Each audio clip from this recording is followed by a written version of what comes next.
तेजपूर शहर आज गजबजलेलं दिसतं आहे, पण ती वेळ अशी होती की एका रात्रीत हे संपूर्ण शहर ओस पडलेलं होतं. तसं होण्या अगोदर बरंच काही घडून गेलेलं होतं, ज्याविषयी आज बोलणं अत्यंत गरजेचं आहे.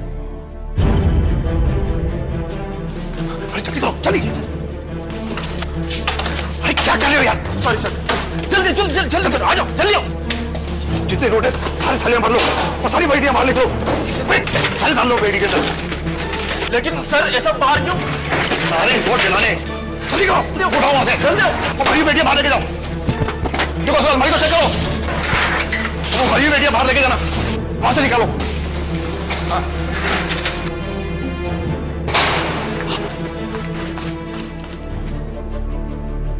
या बँकेवर दरोडा वगैरे काही पडलेला नव्हता.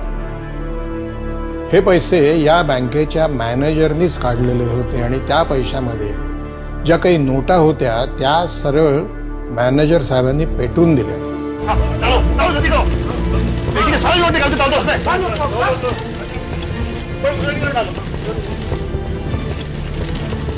नोट तो सारे हमने जला दिए. उन कॉइन्स का क्या करेंगे? त्यांच्यापुढे आता प्रश्न असा होता की उरलेल्या नाण्यांचं काय करायचं. मग मॅनेजर साहेबांनी एक शक्कल लढवली. ती सगळी नाणी त्यांनी पोत्यामध्ये भरली आणि शहराच्या मध्यभागातच असलेल्या एका तलावामध्ये नेऊन बुडवून टाकली.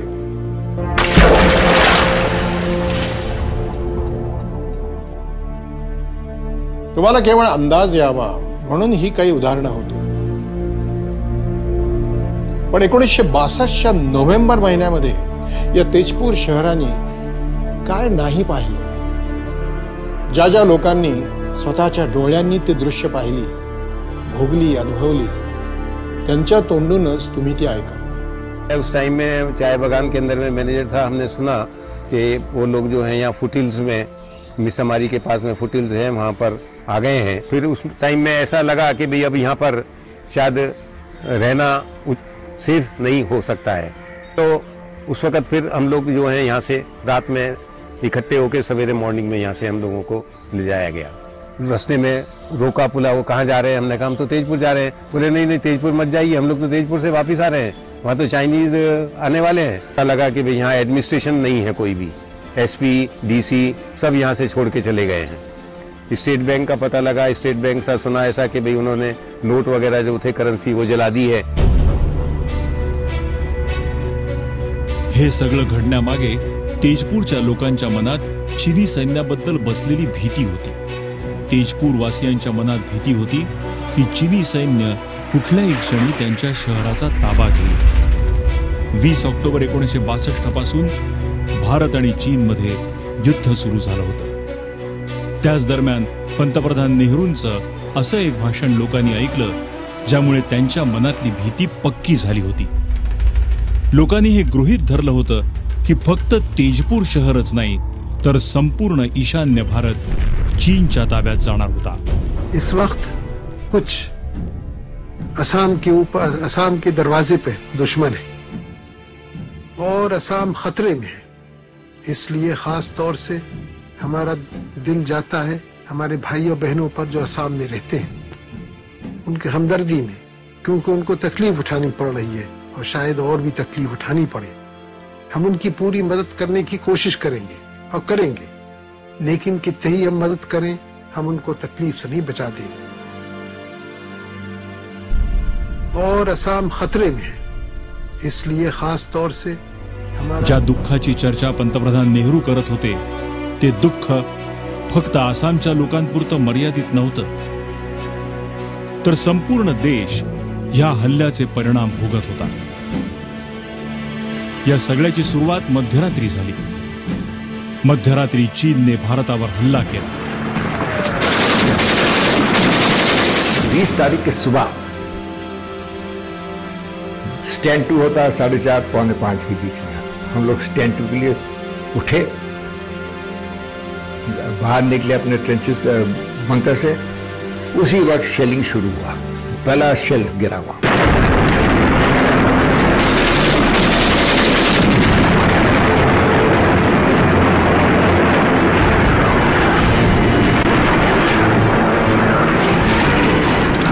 लढाई सुरू झाल्यावर 2 दिवसांनी पंतप्रधान नेहरूंनी देशवासियांना संदेश दिला.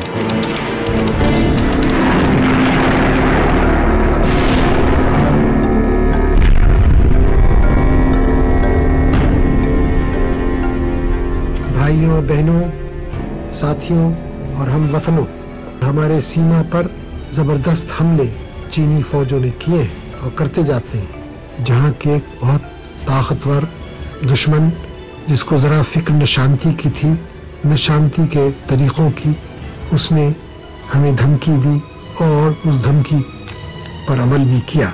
इसलिए वक्त आ गया है कि हम इस खतरे को पूरी तौर से समझें.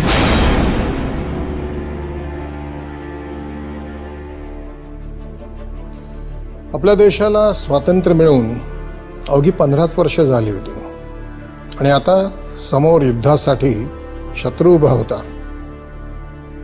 शत्रू असा की ज्याच्याशी अगदी काही दिवसांपूर्वीच आम्ही घट्ट मैत्री करण्याचा प्रयत्न करत होतो. वास्तविक चीनकडून भारतावरती हल्ला होऊ शकतो याची कल्पना आपल्याला अनेक दिवसांपासून होती, पण आमच्या लष्कराची तयारी नव्हती. पत्रकार BG वर्गीस प्रत्यक्ष युद्धाला तोंड फुटण्यापूर्वी 10 दिवस अरुणाचल प्रदेशात असलेल्या तवांगला लष्कराच्या तयारीचा आढावा घेण्यासाठी गेले होते. ये अक्टूबर की बात है, अक्टूबर और नवंबर, और काफी ऊंचा है, 15-16 हजार फीट, बहुत ठंड.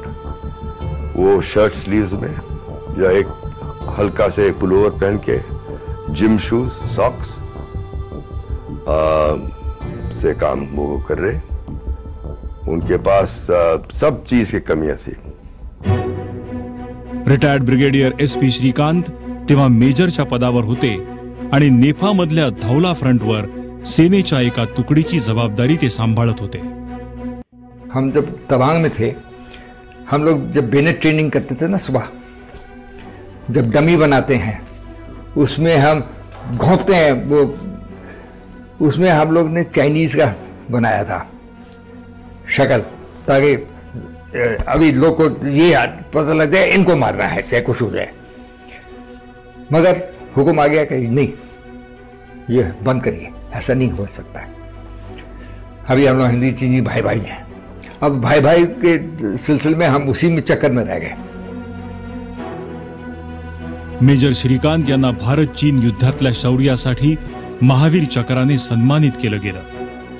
पण मेजर श्रीकांत सारखे वीर चीनी सैन्याला अरुणाचल आणि लडाखमध्ये आगेकूच करण्यापासून रोखू शकले नाहीत.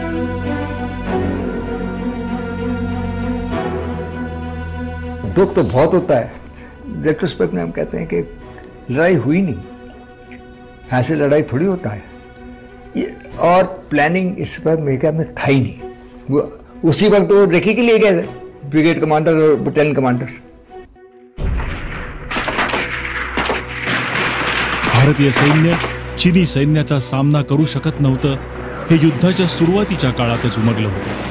हळूहळू लडाखच्या पश्चिमेतल्या चुशूल मधल्या रेजांगला आणि लडाखच्या पूर्वेच्या नेफाच्या तवंगपासून ते बॉम्डिलापर्यंत चीनी सैन्याने आपला लाल झेंडा फडकवला होता.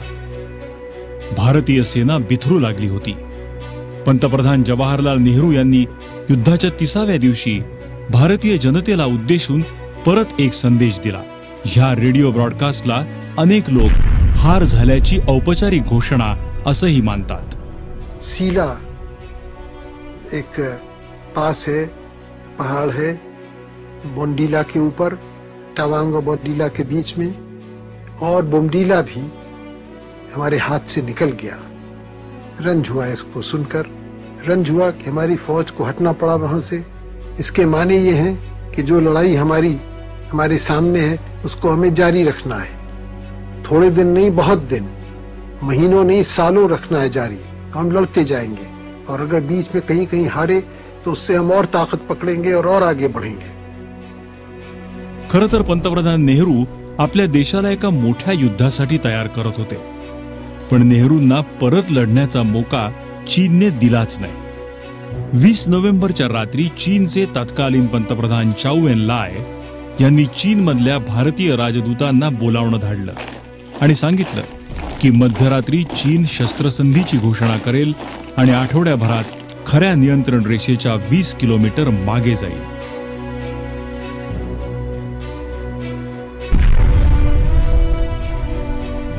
चीनच्या एकतर्फी घोषणेने लढाई संपली होती. युद्ध संपलं होतं, पण ह्या युद्धाचे घाव मनावर कायमचे कोरले गेले. 1 महिना सलग हे युद्ध चाललं होतं आणि ह्यात भारताने खूप काही गमावलं होतं. 42,735 किलोमीटर भारताची जमीन चीनने आपल्या ताब्यात घेतली होती. हा परिसर इतका मोठा होता की जवळजवळ दिल्लीसारखी 28 शहरं वसू शकत होती.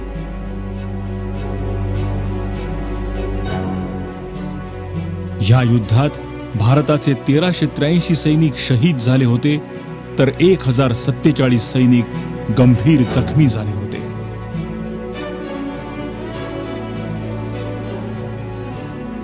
,1696 सैनिक बेपत्ता होते आणि जवळजवळ 4000 बंदी सैनिकांना चीनी यातना भोगाव्या लागल्या होत्या. भारत युद्ध हरला होता.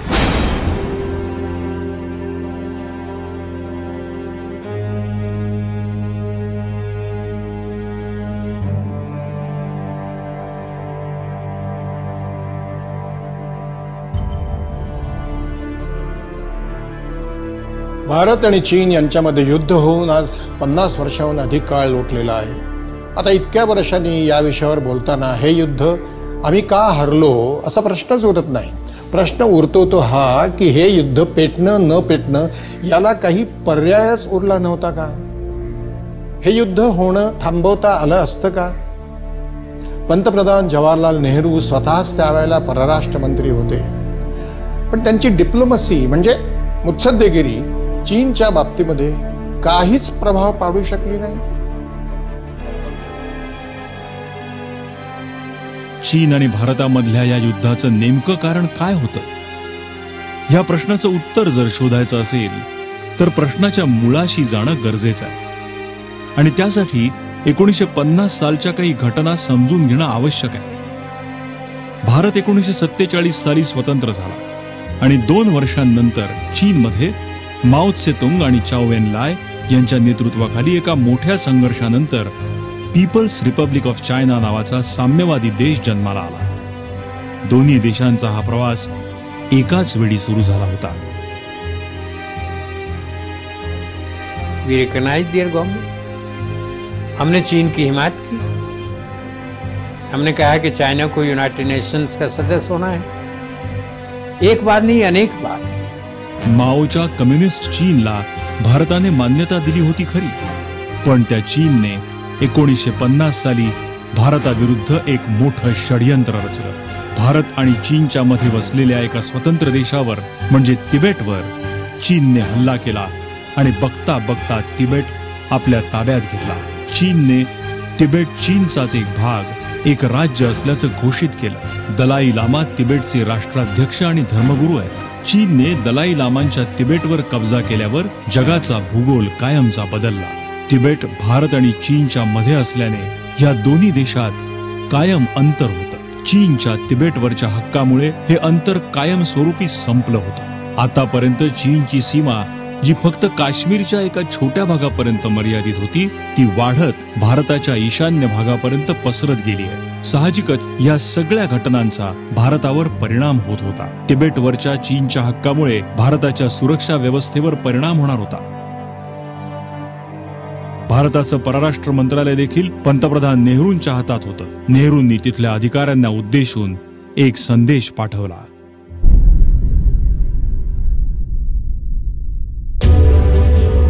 भारत और दुनिया की कोई भी ताकत तिब्बत पर चीन के हमले को रोक नहीं सकती.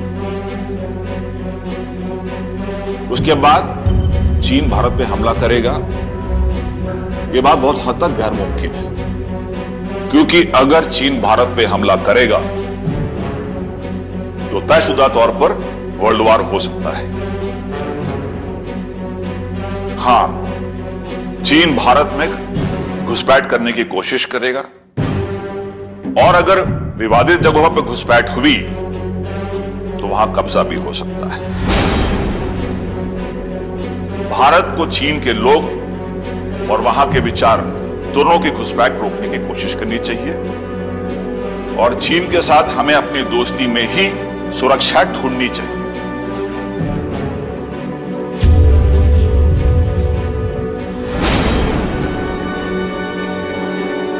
चीनने तिबेटवर कब्जा केल्यानंतर देखील पंतप्रधान नेहरू सीमा सुरक्षेच्या मुद्द्यावर चर्चा करायला तयार नव्हता। पंतप्रधान नेहरूंच्या मतानुसार जोपर्यंत चीन सीमा प्रश्नाचा मुद्दा काढत नाही तोपर्यंत त्यावर कोणतीही चर्चा होणं अशक्य होतं। पण गृहमंत्री वल्लभभाई पटेलांना हे मान्य नव्हतं। पटेलांनी चीनच्या मुद्द्यासंदर्भात 1950 साली पंतप्रधान नेहरूंना एक पत्र पाठवलं।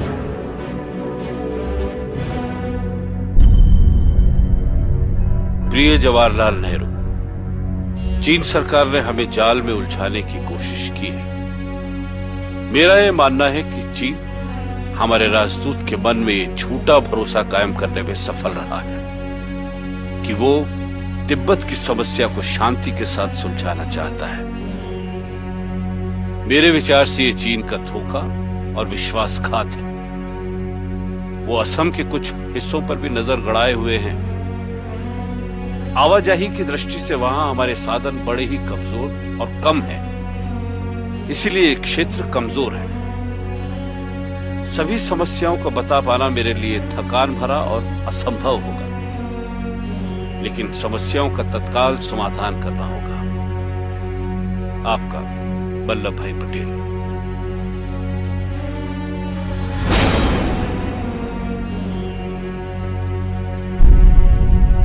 मुझे लगता है कि पटेल के पत्राचार से बात बिल्कुल स्पष्ट होती है कि चीन के बारे में उनके मन में आशंकाएं थी, मगर मुझे ऐसा नहीं लगता कि पटेल अकेले आदमी थे जिसके मन में इस तरह की आशंकाएं थी। जितने लोग दक्षिणपंथी कहलाते हैं कांग्रेस में, वो गोविंद बल्लभ पंत रहे हों, वो आचार्य कृपलानी रहे हों, उन सबके मन में कहीं न कहीं शुभा चीन को लेकर था।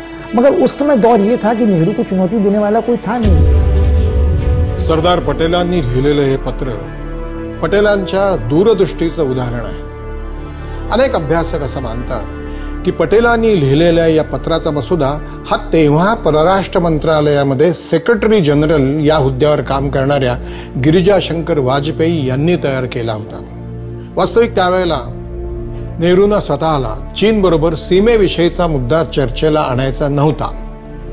नेहरूंच्या चीन विषयीच्या धोरणावरती तेव्हा चीनमध्ये भारताचे राजदूत असलेल्या के.एम. पण्णीकर यांच्या मतांचा मोठा प्रभाव होता आणि गिरिजाशंकर वाजपेयींसारखे इतरही अनेक अधिकारी पण्णीकरांच्या मतांशी सहमत नव्हते। अशा तणावाच्या वातावरणात पंतप्रधान नेहरूंनी deputy defence minister major general M S. Himmatsinhji यांच्या अध्यक्षतेखाली एक कमिटी नेमली आणि चीन बद्दलच्या निर्णयाची घोषणा संसदेत केली।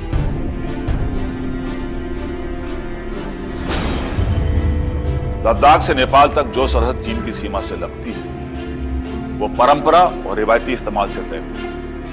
हमारे उत्तर पूर्व की जो सीमा चीन से मिलती है इसे मैकमहन लाइन ने पूरी तरह साफ कर दिया। मैकमहन लाइन 1914 शिमला कन्वेंशन में तय हुई। मैकमहन लाइन ही हमारी सीमा रेखा है, मैप हो या ना हो।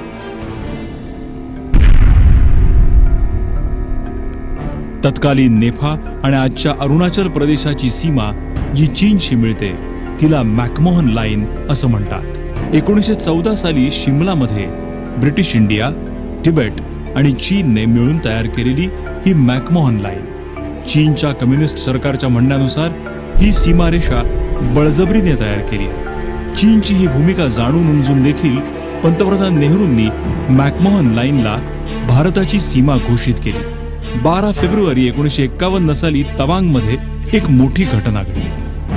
तवांग हा तिबेटचा भाग। त्या दिवशी भारतीय अधिकाऱ्यांनी प्रथमच तवांगमध्ये पाऊल ठेवलं आणि तवांगच्या जनतेने त्यांचं जंगी स्वागत केलं। पंतप्रधान नेहरूंनी केलेल्या मॅकमोहन लाईनच्या घोषणेबद्दल आणि तवांगमध्ये पोहोचलेल्या भारतीय अधिकाऱ्यांविषयी चीनने कुठलीही प्रतिक्रिया व्यक्त केली नाही। पण चीन गप्प होता का? सीमेच्या मुद्द्यावरती चीनची नेमकी भूमिका काय आहे हे जाणून घेण्यासाठी भारताचे तत्कालीन राजदूत के.एम. पन्नीकर यांना चीनचे राष्ट्राध्यक्ष चाओ एन-लाय यांची भेट घेण्याकरता सांगण्यात आलं. ही भेट 1952च्या जुलै महिन्यात झाली. चाओ एन-लाय यांना भेटायला भारतीय राजदूत के.एम. पणीकर गेले असताना त्यांना अशा सूचना दिल्या गेल्या होत्या की सीमा प्रश्नासंदर्भात चीनच्या भूमिकेचा अंदाज घ्यावा आणि तिबेट प्रश्नासंदर्भात कोणताही करार करण्याआधी सीमा प्रश्नावर तोडगा निघाला पाहिजे. पण भेटी दरम्यान असं काहीच घडलं नाही. चाओ एन-लाय यांनी व्यापार आणि सांस्कृतिक नातेसंबंध सुधारण्यावर भर द्या असा उलट सल्ला दिला. चाओ एन-लाय यांच्याबरोबर झालेल्या अनेक बैठकांच्या आधारे पन्नीकर यांनी भारत चीन नात्यासंदर्भात आपले विचार मांडले, ज्यामुळे भारत चीन नात्याला एक वेगळं वळण मिळत गेलं.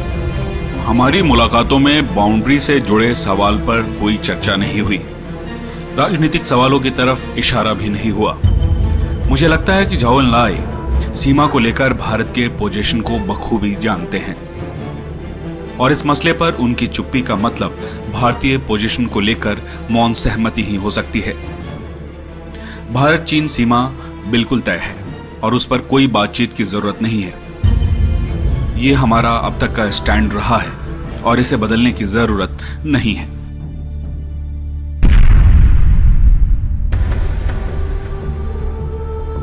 परराष्ट्र मंत्रालयातले अनेक अधिकारी पंतप्रधान नेहरूंच्या या भूमिकेच्या विरोधात होते. त्यांच्या मतानुसार भारताने चीनशी सीमा प्रश्नासंदर्भात संवाद साधावा, चर्चा करावी आणि जोपर्यंत चीन भारताच्या सीमारेषेला मान्यता देत नाही तोपर्यंत कोणताही करार न होणं हेच योग्य आहे. दिलेल्या सल्ल्यांकडे नेहरूंनी कानाडोळा केला आणि आपल्या परराष्ट्र सचिवांना एक पत्र लिहिलं. चीन के साथ सीमा से जुड़े सवाल उठाने का वक्त अभी नहीं है. अगर कभी इसकी जरूरत पड़ी, खासतौर पे तब अगर हमारी सीमाओं को चुनौती दी गई, तो हम अपना रुख साफ कर. 29 एप्रिल 1954 साली पेइचिंगमध्ये भारताने त्या करारावर स्वाक्षऱ्या केल्या ज्याला पंचशील करार असं म्हटलं जातं. आणि ह्या करारात शांती सलोख्याने राहण्याचं आणि मैत्रीच्या संबंधांबद्दल बोललं गेलं होतं. आणि म्हणून ह्या कराराचं कौतुक होताना दिसत होतं. हिंदी चीनी भाई भाई अशा घोषणा सर्वत्र ऐकू येत होत्या. जणू काही जगासमोर मोठा सांस्कृतिक वारसा लाभलेले दोन देश मैत्रीचं उदाहरण ठेवत होते. ये 5 प्रिंसिपल्स ऑफ पीसफुल कोएग्जिस्टेंस वो दुनिया के सामने रखा था और तब बैंडोंग में सब और बाकी सुकार्नो, ऊनू, इनक्रुमा सब मान गए और ये नॉन अलाइन मूवमेंट के एक क्या कहते हैं मंत्रा वो बन गए. अब तक है. हिंदी चीनी भाई भाईच्या नाऱ्यांखाली अनेक मुद्दे दाबले गेले होते, ज्याची भारताला मोठी किंमत चुकवावी लागली होती. जिथे भारताच्या सीमेला पंचशील करारामध्ये चीनने मान्यता दिली नव्हती, तिथेच या पंचशील करारानुसार पंतप्रधान नेहरूंच्या सरकारने तिबेट चीनचा भाग असल्याचं मान्य केलं होतं आणि भारताने तिबेटमधल्या आपल्या सर्व अधिकारांवर पाणी सोडलं होतं. नेहरूंची ही सगळ्यात मोठी चूक होती. कि तिब्बत के मामले में नेहरू ने नादानी की, नासमझी की, अदूरदर्शिता की और तिब्बत की मोहरे को जिस तरह वो प्रयोग कर सकते थे चीन के साथ अपने रिश्तों को संतुलित करने में, उसका प्रयोग वो नहीं कर सके. भारत की स्थिति नहीं थी कि वो टक्कर ले चीन से जाके और उनको तिब्बत से खदेड़े. किस कारण, किस वजह से या किस प्लैंक पे वो कर सकते थे. तो सबसे पहले ये कि विकल्प क्या था.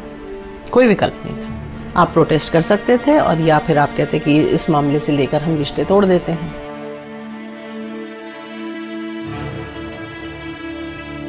अनेक वर्ष हिंदी चीनी भाई भाईचे नारे लावले जात होते. पंचशील करारानंतर चाओ एन-लाय यांनी भारताला भेट दिली. अनेक मुद्द्यांवर चर्चा झाली, पण सीमा प्रश्नावर कुठलीही चर्चा झाली नाही. अगर आप वाइट पेपर्स पढ़ें या नेहरू जी के उस समय के भाषण पढ़ें कि उन्होंने एक तरह से जो चीन से जो सिग्नल आ रहे थे उनको थोड़ा सा मिसरीड जरूर किया।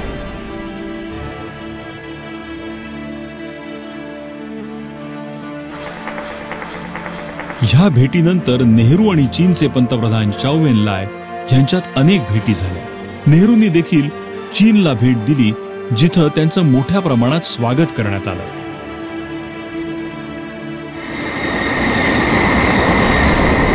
अशातच नोव्हेंबर 1956 मध्ये एक मोठी घटना घडली। चाओ एन लाय भारताच्या राजकीय दौऱ्यावर असताना तिबेटचे राष्ट्राध्यक्ष आणि धर्मगुरू दलाई लामा देखील भारतातच होते। तिबेटमधल्या चीनच्या धोरणांना ते कंटाळले होते।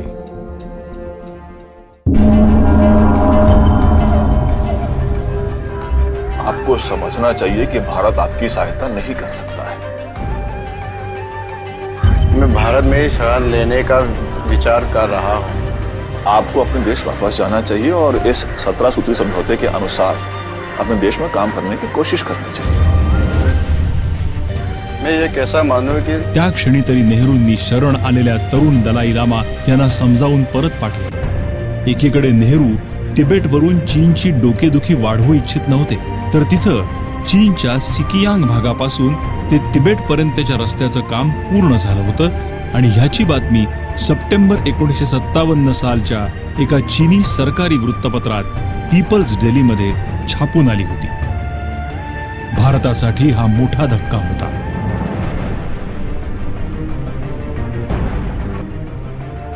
सिकियांग पासून तिबेटला जाणारा हा रस्त्याचा मार्ग अक्साई चीन मधून काढला गेला होता। हा तोच भाग ज्याला भारत आपला मानत होता। अक्साई चीन बद्दल चीनची नेमकी भूमिका काय आहे हे जाणून घेण्यासाठी पंतप्रधान नेहरूंनी थेट चाओ एन लाय यांना पत्र पाठवलं। 1956 में हमारी मुलाकात हुई थी। तब आपने संकेत दिया था कि मैकमेहन लाइन ब्रिटिश साम्राज्यवाद से ऊंची है।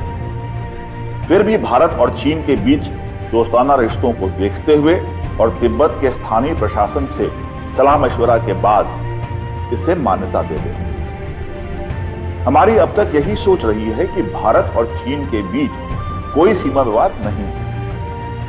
अभी तक मेरी इस सोच को आप भी सही मानते रहे।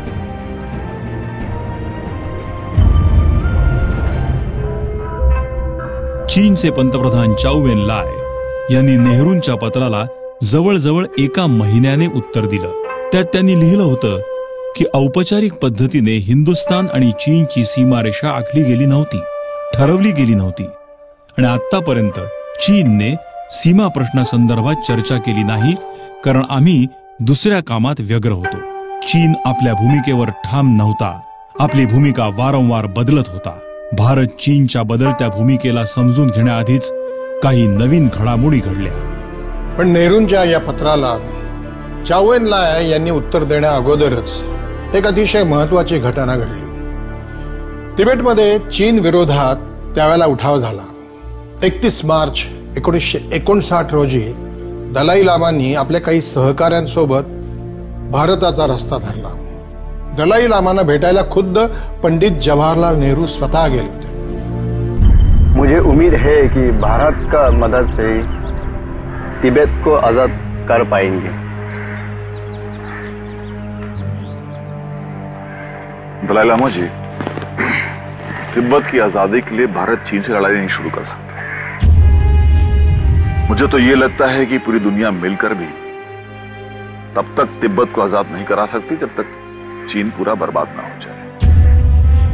पंतप्रधान नेहरू आणि दलाई लामा यांच्यात झालेली भेट आणि भारतात दलाई लामांचं झालेलं जंगी स्वागत चीनच्या पचनी पडलं नव्हतं। हे तर स्पष्ट होतं की अशा परिस्थितीमध्ये पंडित जवाहरलाल नेहरू तिबेटच्या मुद्द्यावरती चीनची अडवणूक करू इच्छित नव्हते। मात्र हेही दिसत होतं की परिस्थिती त्यांच्या नियंत्रणाबाहेर चाललेली होती, कारण चीन बरोबर सीमेचा हा वाद आता काही फक्त 2 देशांमधल्या डिप्लोमसीचा मुद्दा राहिला नव्हता, तर तो आपल्या देशाच्या राजकारणातही तापला होता। आक्साई चीनचा रस्ता आणि चीनच्या मॅकमोहन रेषेवर चीनच्या संशयास्पद भूमिकेबद्दल संसदेत प्रश्न विचारले जाऊ लागले होते. चीन सोबत बिघडत जाणाऱ्या भारताच्या नात्याबद्दलचं मत पंतप्रधान नेहरू जगजाहीर करू इच्छित नव्हते.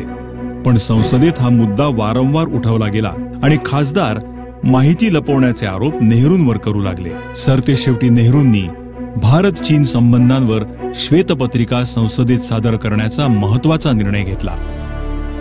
पण खरोखरच पंतप्रधान नेहरूंनी केलेली ही अगदी फार मोठी चूक होती का? श्वेतपत्रिका आणण्याचा निर्णय पंतप्रधानांनी घेतला याचं कारण हे होतं की त्यामुळे विरोधकांच्याकडून चीनच्या मुद्द्यावरती होणारा विरोध आणि टीका थांबेल असं नेहरूंना वाटलं. पण प्रत्यक्षात झालं उलटच. श्वेतपत्रिका प्रसिद्ध करण्याची बातमी फुटली आणि त्यानंतर नेहरूंच्या चीन विषयीच्या नीतीवर होत असलेली टीका जास्त विषारी झाली. त्यामुळे नेहरू आता या प्रश्नावरती कोणतंही पाऊल उचलण्या अगोदर देशाच्या राजकारणामध्ये त्याचे काय पडसाद उमटतील याचा कानोसा घ्यायला लागले. म्हणजेच देशांतर्गत राजकारण आंतरराष्ट्रीय मुत्सद्देगिरीच्या आड यायला लागलं. ह्या सगळ्या मागे होते पंतप्रधान नेहरूंचे मित्र आणि संरक्षण मंत्री V.K. कृष्ण मेनन. तत्कालीन सेनाप्रमुख जनरल K.S. थिम्मय्या आणि V.K. मेनन यांचं फार कमी मुद्द्यावर एकमत असे. जनरल थिम्मय्या चीनला शत्रू मानत होते आणि त्यांच्या मतानुसार भारताने युद्धाला सामोरं जाण्याकरता सैन्याला सज्ज राहण्याचे आदेश द्यावेत. त्याच्याच विरुद्ध विचार V.K. मेनन यांचे होते. पाकिस्तानकडून भारताला धोका आहे आणि पाकिस्तानच्या बाजूची भारतीय सीमा सुरक्षा वाढवावी असं त्यांचं मत होतं. संरक्षण मंत्री आणि आर्मी चीफ मधल्या बिघडत जाणाऱ्या संबंधांबद्दल प्रेसला गंधवार्ताही नव्हती. पण ह्याची चाहूल प्रेसला लागली जेव्हा B.M. कौल यांना लेफ्टनंट जनरल पद बहाल केलं गेलं तेव्हा. B.M. कौल यांना इतर 12 अधिकाऱ्यांना डावलून पदोन्नती दिली गेली होती. कौल हे पंतप्रधान नेहरूंचे नातेवाईक असल्याचं बोललं जात होतं आणि ह्या गोष्टीचा फायदा कौल यांनी घेतला. थिम्मय्या यांना हे पटलं नव्हतं कारण कौल यांच्याकडे कुठल्याही युद्धाचा अनुभव नव्हता. कौल यांचा अधिकतर वेळ आर्मी सर्व्हिस कोअरमध्ये जात असे. त्यांच्या बढतीचा ढिंढोरा इतका पिटला गेला की सरतेशेवटी 31 ऑगस्ट 1959 साली थिम्मय्या यांनी आपल्या पदाचा राजीनामा दिला. ये लीजिए मेरा इस्तीफा. आज के बाद मैं इस देश की सेवा नहीं कर पाऊंगा. नहीं नहीं नहीं, आप ये इस्तीफा अभी तुरंत वापस लीजिए और इस्तीफे के बारे में मुझे दूसरा पत्र दीजिए. लेकिन सर.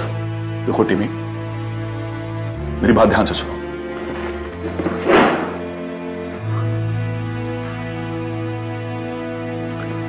देखो टिमी, मैं आपसे कह रहा हूं कि ये इस्तीफा आप मेरे लिए वापस ले लें.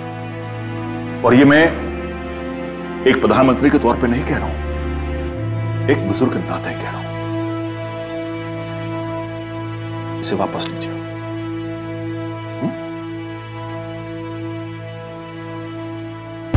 जनरल थिम्मय्यांनी आपला राजीनामा तर परत घेतला. याच दरम्यान चीनचे पंतप्रधान चाऊ एन लाय यांचं पत्र नेहरूंना मिळालं.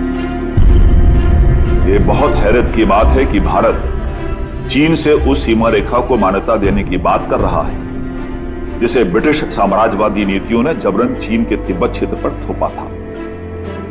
चीन की सरकार मैकमोहन लाइन को बिल्कुल मान्यता नहीं देती. भारत और चीन की सीमा कभी तय नहीं हुई है और इस पर नए समझौते की जरूरत है जो दोनों पक्षों के लिए वाजिब है.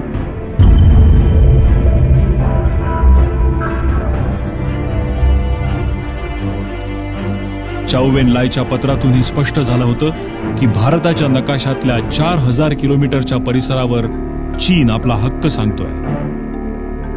यानंतर राज्यसभेत नेहरूंनी चीन बद्दलची आपली भूमिका स्पष्ट केली. आज से 7-8 साल पहले मुझे लगा था कि सीमा मामले में किसी भी प्रकार की चर्चा करना बेकार है. कोई सीमा विवाद है ही नहीं. फिर भी चीन और भारत कुछ बंजर पहाड़ों के लिए लड़ाई लड़ना चाहते हैं तो इससे बड़ी बेवकूफी की बात हो ही नहीं सकती.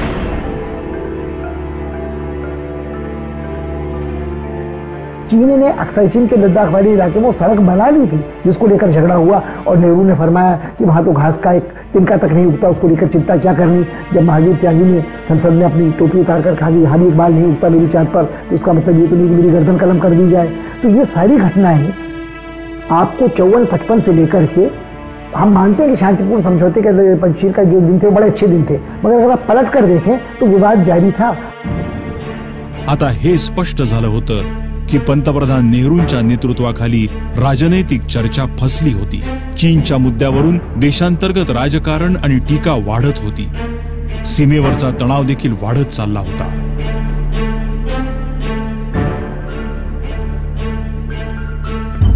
प्रधानमंत्री जी, इस समय नॉर्थ ईस्ट में चीन बॉर्डर पे असम राइफल है और लद्दाख में सीआरपीएफ अभी इस सीमा की देखभाल इंटेलिजेंस ब्यूरो कर रही है।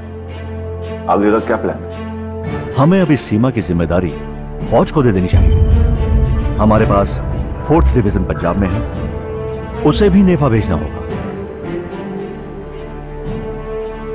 और समस्त फॉरवर्ड पोस्ट पे अब सेना की तैनाती होनी चाहिए सर। भारत चीनच्या सीमेवर भारतीय सैनिकांना तैनात करण्याच्या निर्णयाला फॉरवर्ड पॉलिसी म्हटलं गेलं।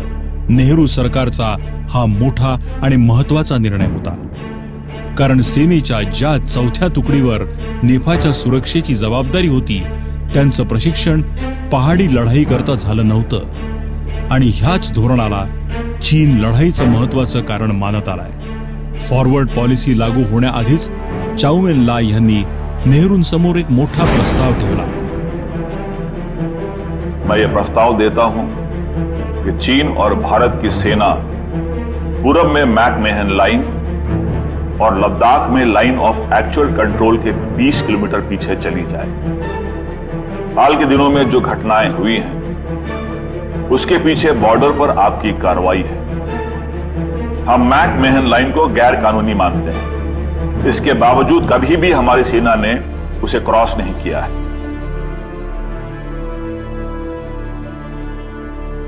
अगदी साध्या सरळ सोप्या भाषेत सांगायचं तर पंतप्रधान नेहरूंच्या समोर हा प्रस्ताव मांडला गेला होता की त्यांनी अक्साई चीन हा प्रदेश चीनला देऊन टाकावा आणि बदल्यात भारताने नेफा म्हणजेच अरुणाचल प्रदेश आपल्याकडे ठेवावा। याचा अर्थ लडाखमध्ये चीनच्या अस्तित्वाला अरुणाचलावरती असलेल्या भारताच्या हक्काशी जोडणे हा होता। नेहरूंनी हा प्रस्ताव तात्काळ नाकारला। अगर चीन को मैंने अक्साई चीन दे दिया तो मैं प्रधानमंत्री नहीं रह सकता। नहीं, मैं ऐसा नहीं करूंगा। एकंदरीत अर्थ स्पष्ट होता। नेहरू आता कोणत्याही करारावर स्वाक्षऱ्या करण्यास तयार नव्हते। एकतर चीनच्या हेतूबद्दल त्यांना शंका होती आणि दुसरं महत्वाचं कारण म्हणजे देशातली जनता आणि इतर राजकीय पक्ष चीन बरोबर कुठलाही व्यवहार करण्याच्या विरोधात होते। या तणावाच्या वातावरणातच एप्रिल 1960 साली चाऊ एन लाई भारतात येत आहेत अशा बातम्या ऐकू आल्या। या घोषणेसोबतच नेहरूंवरती दबाव वाढवायला आणि वाढायला सुरुवात झाली। काँग्रेसच्या खासदारांनीही नेहरूंना विनंती केली की चीन सोबत अधिक कणखर भूमिका घेतली जावी। विरोधकांनी तर नेहरूंच्याकडून शब्दच मागितला की भारताच्या जमिनीवर असलेल्या हक्काशी कोणतीही तडजोड होणार नाही। पंतप्रधानांच्या निवासस्थानासमोर निदर्शनं झाली, सभा झाल्या। संपूर्ण देश नेहरूंना सांगत होता की कोणत्याही परिस्थितीत भारताने चीनला स्वतःची 1 इंच जमीन सुद्धा देऊ नये। चाऊ एन लाई भारतात पोहोचले। यावेळी सुरक्षा व्यवस्था अधिक होती। भारतात चाऊ एन लाई जवळजवळ 1 आठवडा होते। त्या दरम्यान नेहरूंबरोबर जवळजवळ 20 तास चर्चा झाली। एकमेकांवर आरोप प्रत्यारोप सुरू होते। चर्चेदरम्यान चाऊ एन लाई यांनी त्यांचा जुना प्रस्ताव नेहरूंसमोर परत एकदा मांडला।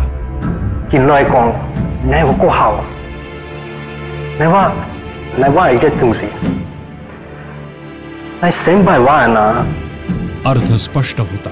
चीन स्टेटसचं कारण देऊन अक्साई चीनवरचा आपला हक्क भारताला सोडण्यास सांगत होता आणि त्याबद्दल चीन त्यांचा अरुणाचल प्रदेशवरचा हक्क सोडण्यास तयार होईल असा प्रस्ताव ठेवण्याचा प्रयत्न करत होता, पण नेहरूंनी हा प्रस्ताव धुडकावून लावला. यथास्थिति स्टेटस को है क्या? आज का स्टेटस को और 2 साल पहले का स्टेटस को दोनों अलग है. चर्चेनंतर नेहरूंनी चर्चा फिसकटल्याची घोषणा संसदेत केली. ज्वाइंट स्टेटमेंट जारी हुआ है. इसमें सबसे अहम बात यह है कि तमाम कोशिशों के बावजूद कोई हल नहीं निकला. दोन्ही देशातली चर्चा फिसकटली होती. ह्या भेटीनंतर दोन्ही देशाचे अनेक अधिकारी चर्चेकरता भेटले, पण सीमा प्रश्नावर कुठलाही तोडगा निघाला नाही. दोन्ही देश युद्धाच्या दिशेने एक एक पाऊल पुढे सरकत होते. ह्याही परिस्थितीत 6 डिसेंबर 1960 साली पंतप्रधान जवाहरलाल नेहरूंनी संयुक्त राष्ट्र समितीमधल्या चीनच्या सदस्यत्वासाठी चीनची वकिली केली होती. या एका गोष्टीसाठी नेहरूंवर आजही टीका केली जाते. 1961 ते 1962 साली संसदेत पंतप्रधान नेहरूंना चीनच्या प्रश्नावरून घेरलं जात असे. त्यांच्यावर कारवाई करण्याचा दबाव वाढत चालला होता, कारण चीन सतत सीमेवरच्या भारतीय चौक्यांवर हल्ले करत होता. ऑक्टोबर 1962 सालापर्यंत लढाईशिवाय दूसरा कुठलाच पर्याय उरला नव्हता.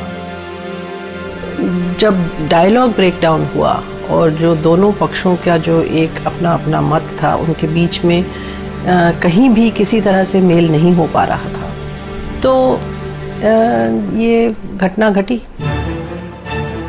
20 ऑक्टोबर 1962 पर्यंत छोट्या मोठ्या लढायांना आता युद्धाचं स्वरूप यायला लागलं होतं.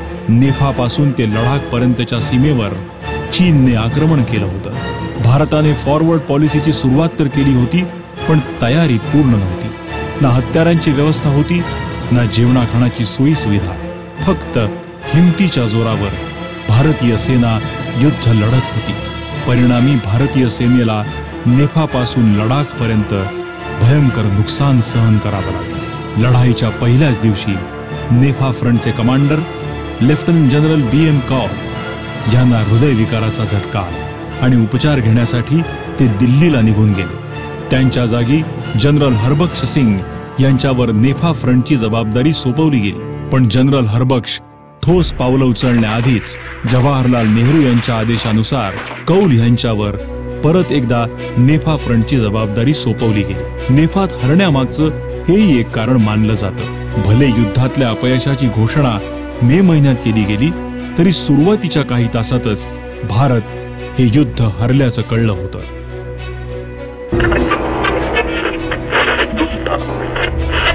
ये आकाशवाणी है.